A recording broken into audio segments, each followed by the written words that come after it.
welcome Keith Jeffries to the Phys and Phys Ed podcast. He is with us today, and he's one of our technology gurus. So today's topic is technology. So Keith, welcome. You want to go ahead and introduce yourself and tell us, what school you're at, how long you've been teaching those career details. Sure, absolutely. So Keith Jeffries, here at Parkville Middle School. This is year number 12 at Parkville Middle. I've been here my entire teaching career so far. I did some split time at Hyperdoc Middle and stuff like that, but otherwise always been here. I appreciate the tech guru. I don't know if I'd quite qualify in that regard, but yeah, so this is year 12 and it's definitely different, that's for sure. You hear the hoarseness in my voice. Sorry, it's talking through the old mask here has been a little challenging.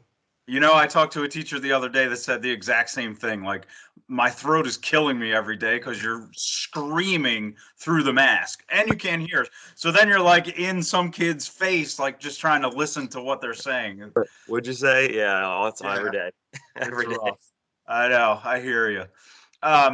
So I know that you, even before the pandemic, did a lot of technology stuff. And I know for PSD, you've done a bunch of sessions with us. Like, talk about like your journey of using technology in not just physical education, but education in general. Because I know you've been doing it for years now, even pre-pandemic. So kind of just summarize your technological experience with implementing it with your students. Oh, yeah, sure. So I guess I've always kind of had a love for technology and like tinkering with things and messing with things. My buddy and I, when we were kids, we used to always like dumpster dive and find an old VCR and like take it apart and mess with it and play with it and try different things, or, you know, hook batteries up to little electric motors and kind of see, what we could create with it. And so that's kind of where it started. And then it's sort of blossomed, which has been nice, into education. I think, wow, we're going on 20 years now. I used to work for the YMCA in Towson, and I was always trying to find ways teaching youth sports or working with sports camps to enhance the students' experience through technology, whether it was just like creating something different for them to make a process easier, or whether it was, figuring out a way to get music outside so that way it could enhance their experience a little bit. It was always just something different, trying to make their educational experience better. And using PowerPoints and things like that. That was kind of the basics 20 years ago, right? Really technological advance on a PowerPoint. Right. When I was student teaching, I got to a point where I was working in K-12 settings at Lutherville Lab, and we were working on creative movement, and I was able to scan a book and put that book together, like make it look like one thing on a PowerPoint. And the kids were able to, create and act out movements from this book that we were using. And I was projecting it on a screen, and the kids thought that was the coolest thing. And, that was in 2009, I guess. And, now I'm looking at that like, oh my gosh, at the time, that was a lot of work just to get that book onto the page and all that sort of stuff. Now that's a piece of cake. I mean, books are online. There are audio books. There's all kinds of things going on. So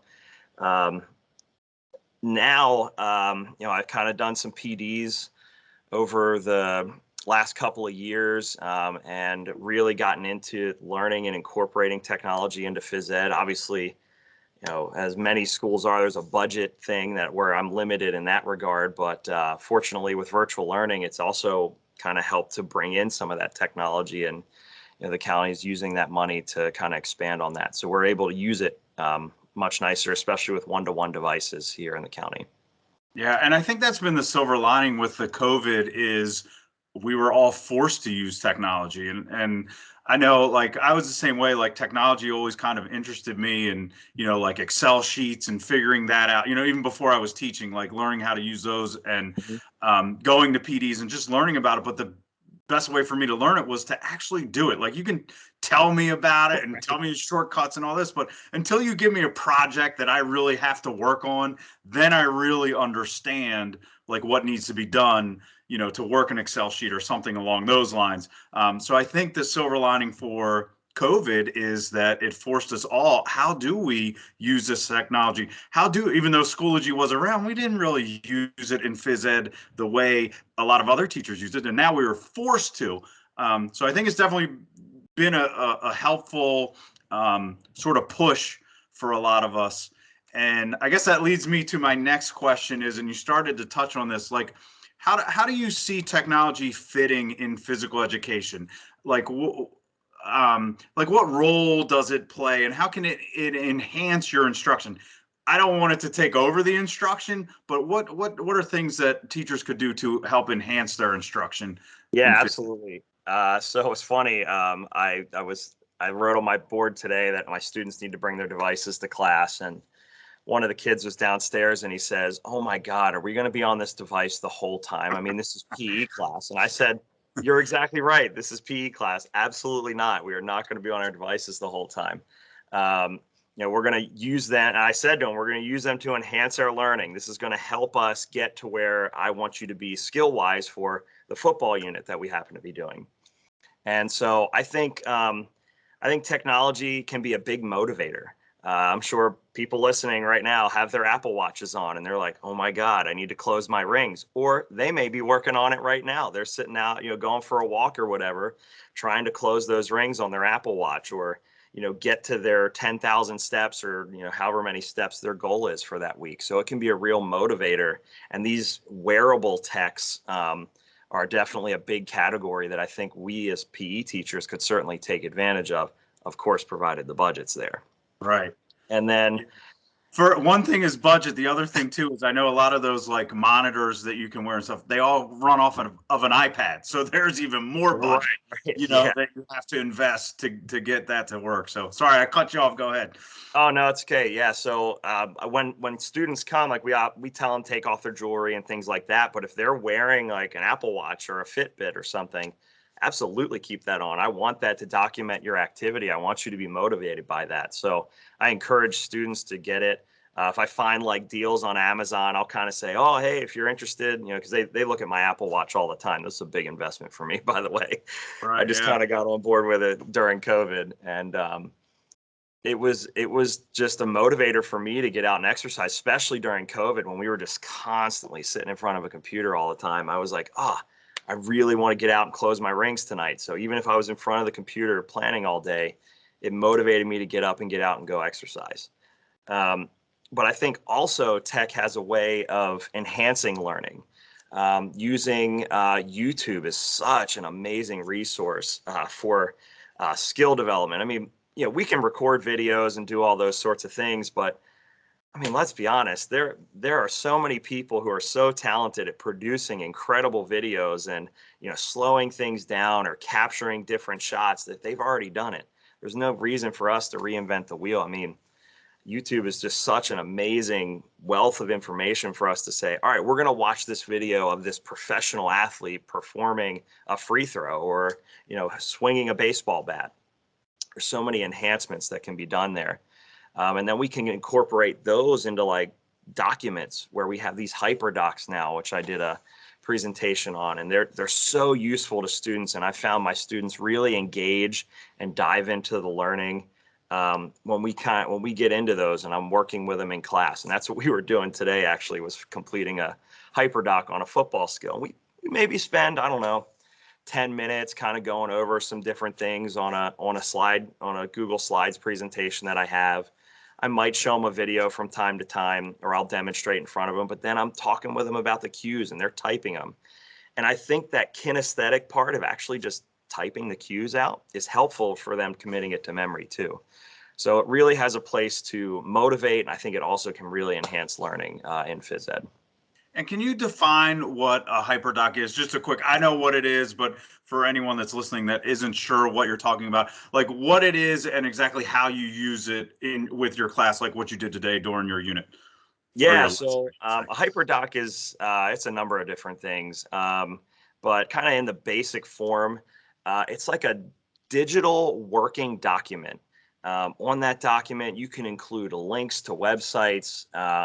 Teachers can kind of add and comment with students, and it's kind of a live working document where teachers can provide immediate feedback, or if you're, kind of using it through Schoology, that sort of platform, they can use it to, kind of compile things for students. And that's sort of what I've been doing is we've got every day we kind of work on a section where we're doing skill work, and I'll have like a little blurb about the skill, a video for it, which I will show or not. Sometimes I say, if you want to, further your learning, or if you're a little confused, hey, let's go back and you can go back and review this video.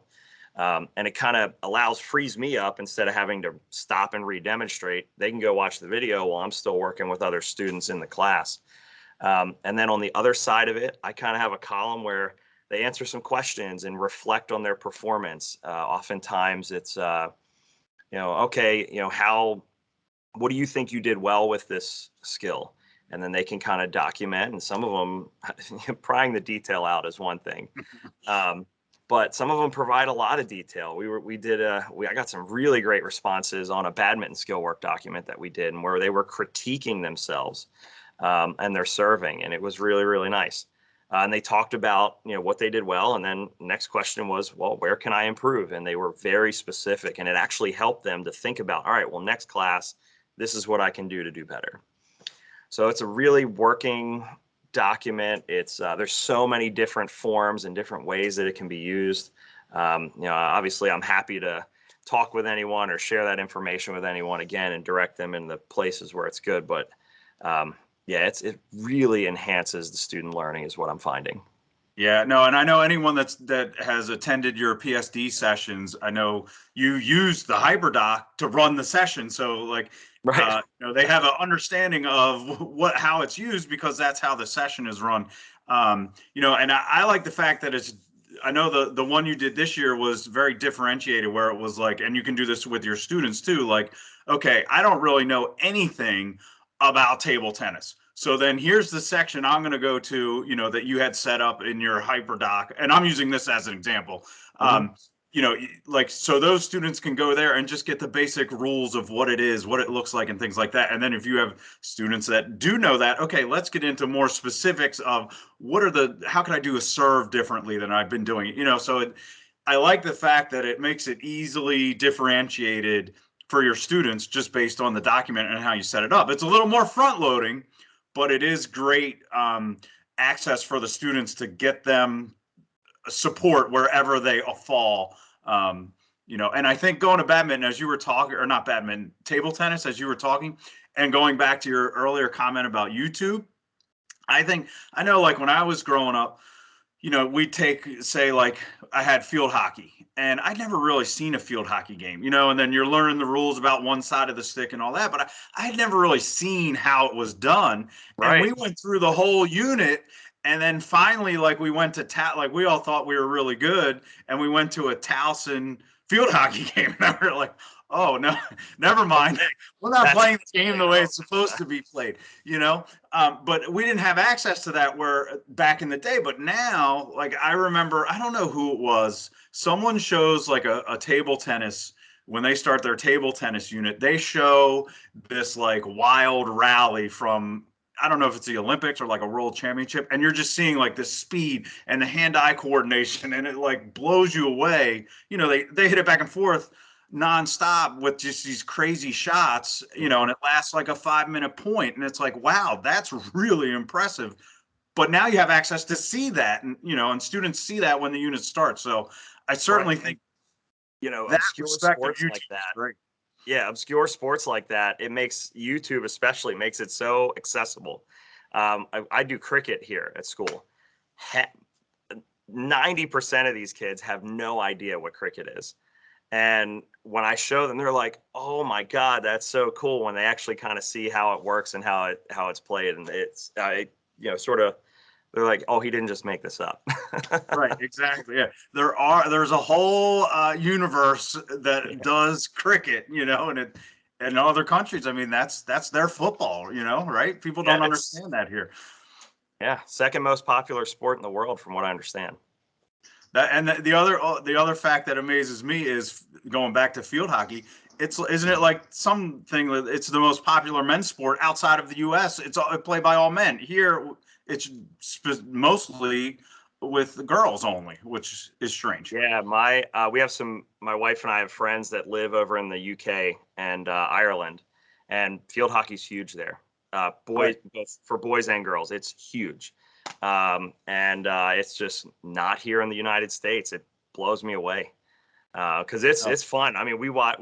My wife and I had the opportunity to go to the Olympics in London in really? 2012, and we watched a field hockey game. It was a men's field hockey game first, and then a women's. I mean, it's crazy.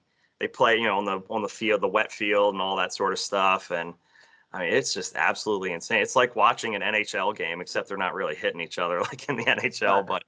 But um, it's nuts, both on the men's side and the women's side. Everywhere else but here in the U.S., it's crazy. I know. So this was pre-COVID. I don't know, maybe 4 years ago ish or something. And I know you reached out to me and said, "Hey, I'm doing this project with my students because you were." I believe the situation was you had to teach one of your classes in the classroom because of scheduling and things like. And it was a short period of time. It was like a 2 week window or something. Uh, Mhm. and I don't know the details, and that's not really important. But the point that I want you to talk about is you took a technology piece and kind of inserted it in. So it was a phys ed idea with technology. Can you talk a little bit about that project and how it worked and ended up? Yeah, so this was a project that was centered around adapted physical education, and we got the students together in the class. And initially, they're coming to PE, and they're like, "Why are we going to the library?" And I said, "Hold on, give me a minute. I promise there's a method to the madness, right?" So the goal behind this project was students were given a fictional student that had some sort of disability. That disability ranged from blindness all the way to cerebral palsy. And they had a sport that they were getting ready to get involved in. And then there were some more specific details underneath of that about their disability that the students had to work around. Me kind of guiding them towards what I wanted to get them to do. And I broke the students up into groups of 3 and 4, and they were assigned that student, and their job was to come up with a piece of assistive technology to have that student play whatever the sport it was. So, for example, we the a student who was blind, they were trying to play softball, and so the job of the students was to take a look and analyze their student. They had to research blindness and its origins and how it comes about and all the different ways that people can have that disability. And then they had to research softball a little bit, and I wanted them to figure out how they could get that student to play softball. And so then they sat down and worked through a bunch of different technology ideas. A lot of the engineering design process came from something I had sort of taught on the side a couple of years ago called Project Lead the Way, which was in many middle schools now, it's a tech ed course. Um, and so I used that engineering design process to get the students to work through their design ideas and kind of narrow it down and actually build their design. Some of them were actually functional, some of them weren't. They were just kind of, mock-ups of what they really wanted to do. But it was a really cool process. I worked very closely with actually, I'm in the library now. I worked very closely with our librarian here at Parkville Middle. And we worked on it as a research project together where, we found sources, good sources and things like that. So they could research and research different assistive technologies that are already available and things that they could improve upon or make completely different. Maybe they had a different idea. And it was really a neat thing to watch these students work and watch them research these disabilities and get to know um, kind of the why behind, because it's not like if you have a disability, you don't not want to play sports. You do. You're just trying to figure out a way for you to be able to do it because sometimes it's not easy. Like playing softball for a student who's blind, that's really difficult to do. And so it was kind of cool to watch these students work through that and um, show some. They were able to watch some videos of students who were blind and playing softball, and it was really neat to kind of open their eyes to that. It was a fun project, and Yeah. actually, I'm in the planning stages now. We'll probably be starting that again, I think, here in January. Nice. Yeah, I remember I came in probably they were probably like three-quarters of the way where they had done the research and now it was designing the actual piece of equipment that they were making. And they were actually some of them were actually at the point where they were starting to physically put a little model together. And it was really cool to see. And the Yeah. thought process that went in and, talking to they worked in small groups and talking to the small groups that they understood, why they did what they did and why it was designed because they had done that research. So it was really cool. And I'm glad to hear you're doing it again, which leads me to my next question. So if I'm a teacher and maybe I'm not great with technology, but I'm interested in doing something like that, what advice do you have for someone who is kind of like, okay, has made that choice. I'm gonna step outside my box and try something a little bit different with technology. What are some things to keep in mind to help kind of that first trial or first attempt? What are some suggestions you could share? Absolutely. So the first thing I would suggest is be open with your students. Let them know, like, hey, this is the first time we're trying this. I'm really open about that. And when I'm trying to teach a new sport, this is the first time we're trying this, and we're all going to make mistakes. And guess what? That's okay. It's a part And of learn, so, right? right, we're all learning, and so I really let my students know, like, hey, there we might get in and come into something, and I'm like, I don't know the answer, but you know what? I'm going to research it, and I'm going to get back to you. And the expectation is that they would do the same thing, like they would kind of work with me, and we all kind of work through each other's mistakes. So that is definitely number one: is be open, with your students about how you're trying to plan and trying to work through some things. The second piece I would say is there's a lot of experts in your building. Sometimes PE is just kind of stuck in their office down in the gym. Nobody, even if you were to say, "Hey, where's the gym?" Sometimes people couldn't even tell you. Like I guarantee there are people in here at Parkville Middle that have no Oh, idea how to get say to our it's not locker room. so. Oh my goodness. There are people here that have no clue how to get to our locker room, activity room. And so reach out to your staff. I worked very closely with some of our special education staff here to kind of because when I was coming up with some of the disabilities, I wasn't completely knowledgeable on all of them. So I had to do my own research too. But then I went to some of our special ed staff who they either worked with kids in other schools that had those particular disabilities, or sometimes they had children of their own with them, or they were very knowledgeable about them. I had one special educator here, she was working on I want to say it was her doctorate with traumatic brain injuries. And so that was one of my disabilities. And I had her help me develop a fictional student and, kind of talk to me about some of the different things that go on with that. And so the staff were great. They really helped to embrace the project. Like I mentioned before, also partner with teachers who maybe you have a tech ed program. We have tech ed here, and it's Project Lead the Way.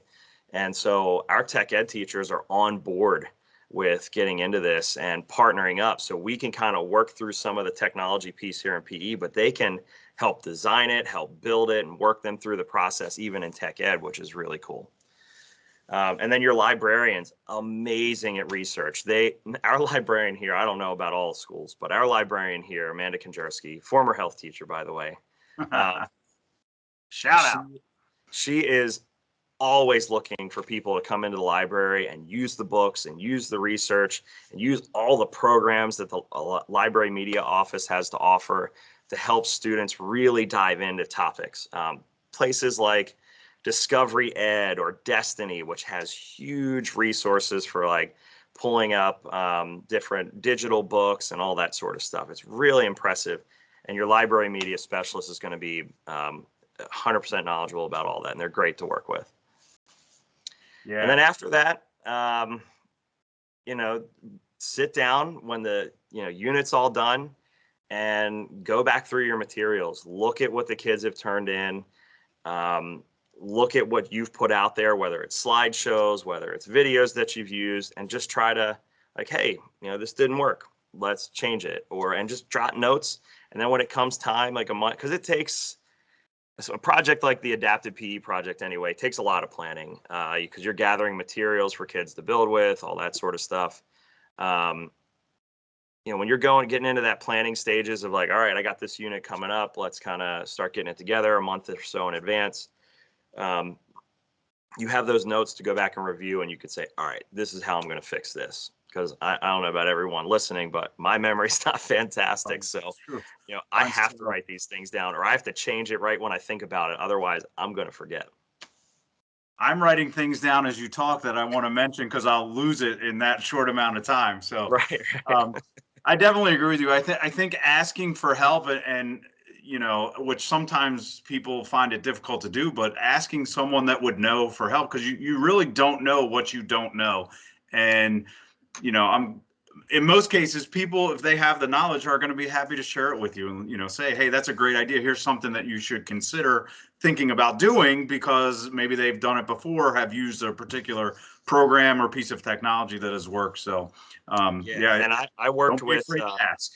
yeah, and with Jenny and Beth and Cindy, I worked really closely with them to kind of work through some of those things. Again, I wasn't 100% knowledgeable about all of the as I was trying to diversify my disabilities that the kids were working with, so that way they really got a good idea of the people that they may one day work with if they were to encounter someone with that disability. So they were really helpful to always reach out. Anybody, Yes, for they're sure. always willing to help. Yeah. So, what would be if you had to give your one piece of technology that is most valuable as far as phys ed and helping students understand what we're trying to teach them? What would you say would be the most important piece of technology you could use? Wow, that's a tough question to answer.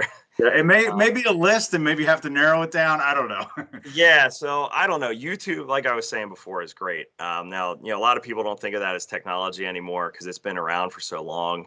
But it is ever changing, and there's always new content being added, and really good content is always being added to YouTube. And it is just a fantastic resource for um, helping kids to see skill development from people who, like I was mentioning, produce incredible videos and take time to get the good camera shots and all that. It's not just like me walking around with my laptop and webcam trying to film something. It's not goofy like that. It's really well done. Um, so YouTube would probably be up there as number one, I would say. Number two is the whole Google Drive and Google Suite, whether it's Google Slides or whether it's Google Docs or using Google Sheets, something like that. It's just so nice and user friendly. A lot of people get scared, like, oh, I got to drift away from Microsoft Office or whatever. And it's great in its own right. I just find the Google piece to be so user friendly and the kids work well with it. And once the kids kind of get the hang of navigating everything, it makes life so much easier. I don't have a whole pile of papers sitting on my desk, which is really nice because Right. guess what?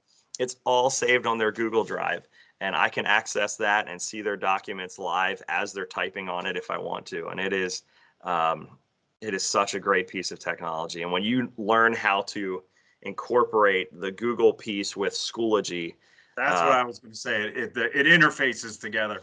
yeah, they work so well together. And when you learn how to get that done, whether you're in elementary, middle school, or high school PE, it can be incredibly useful. Even K to 2 kids could sit down and kind of navigate through something like that if you take the time to teach them. There's, like you said, a lot of front loading on some of it, but once you get it, is it a life changer? Right. Yeah, and like you said before, sometimes you just have to work through it, and you're gonna hit little roadblocks or make mistakes, but figuring out how to get around them and just improve every time. I mean, that's the biggest key to continuing, just like our students, just continuing to learn and grow as teachers, what we would do. So. Yeah, my wife being a science teacher, she's pretty cool. She's like, "Oh wow, you're using a lot less paper." I said, "I'm not using any," so she really appreciates that too. Right. Save the trees. That's right. So a question that is not necessarily technology based, but just a general question is, what's been your biggest challenge so far this year? Is it, I know we talked about the mask at the beginning. Would you say it's the mask? What's the biggest challenge you're facing this school year? I mean, to be honest, I'm a pretty loud person, so the mask is, even though my voice is hoarse from talking a lot and having to speak a little bit louder. The mask hasn't been that big of a deal. The real challenge is getting the students to wear it. That's the Yeah. biggest challenge. I say outside of that, though, I think personally speaking, I think a lot of people could agree with this, is the maturity level of the kids, I think, was set back a little bit with COVID. And our sixth graders here, for some of them, the last time they had a real PE class, they were in the fourth grade. It's great, exactly. And I mean, when they when they walk in, we just got a rotation of health students coming into PE a couple of weeks ago when the quarter started, Yeah. and it was teaching them how to do a combination lock. It's like, it was crazy, and they give up so easily. So trying to motivate them and have them be a little more resilient, it's really challenging. I think, this pandemic has really weighed on that, for especially, at least here at the middle school level. It's really been a challenge to kind of get these kids acclimated to being resilient and being motivated and putting in effort. Um, that's been our biggest challenge, I think, as far as that goes. Yeah, and it's funny that you said maturity level, because I think that's when I've been asking teachers and administrators, that's what they've said, that it's like that maturity piece that they don't remember that, oh, we're in school, we're in class right now, so I really shouldn't be talking, or I shouldn't be doing these things, and they're doing it because that's what they've done all, for 2 years now. They haven't had that structure that they Right. needed to fit into, and so now, like, that, just learning how to what to do when type of thing is missing, and having to relearn all that all over again is a challenge. So Yeah, we joke all the time. I mean, this has been a running joke for a couple of years, but yeah, you get those new sixth graders that come in. I'm sure the high school teachers can agree with this too, when they get the new ninth graders coming in, and they're like, "Oh man, is there like a 5.5 grade that these guys missed or something, or is there a 8.5 grade going into high school? Like, man, these kids just missed it somewhere, and they just missed that level of maturity." And you get one or a couple of them here and there, a handful from time to time, but it's significant now. And it's just kind of meeting them where they are, and being reasonable. I used to be one of those teachers that would get worked up and kind of get all bent out of shape about stuff, but I'm trying to be a little bit more flexible in how I talk with the students, how I work with them, and being a little more patient. That's been my biggest goal this year, and I'm doing okay. good. Doing All okay. right, good. And you have that big break coming up, so it should that should help. Yeah, yeah. Our bonus Thanksgiving break day. So I hope that sticks around. yeah. Well, Keith, I know what's his name, Matt Bergman, who does those summer sessions, and I know you've been to them, and I've been on a couple and seen you in the participant list. I know he would be proud of what you're doing, and certainly, in my eyes, you're our Matt Bergman of technology. So, Wow, that's a um, big role, Justin. I I, don't know, man. you know, I appreciate. I know, because you're always willing to kind of share your expertise at PSD, and I know anytime a teacher asks me a question about like a Google Suite type of thing, and I'll direct them your way, and you're always right there to help, and I appreciate that. And I'm sure people have just gone straight to you after those PSD days and said, "Hey, can you explain those things?" So I certainly appreciate your support with everyone. And like you said, if people have questions, they can reach out to me. They can reach out to you. Absolutely. We'd be more than happy to help. So.